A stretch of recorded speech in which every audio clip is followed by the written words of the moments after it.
హైదరాబాద్ శివార్లోని జగద్గిరిగుట్టలో మహిళల్ని పూజల పేరుతో ఆకర్షించి బలవంతంగా శారీరకంగా సంబంధాలు ఏర్పరచుకుంటున్న ఓ పూజారిని పోలీసులు అరెస్ట్ చేశారు.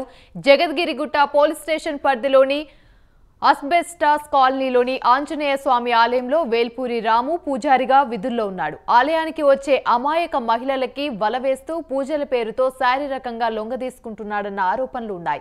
అయితే ఇందులో ఓ మహిళని శారీరకంగా వాడుకోవడమే కాకుండా ఆమె ఆస్తిపై కూడా కన్నేశాడు. దీంతో బాధిత మహిళ మోసపోయానని గ్రహించి పోలీసులకు ఫిర్యాదు చేసింది.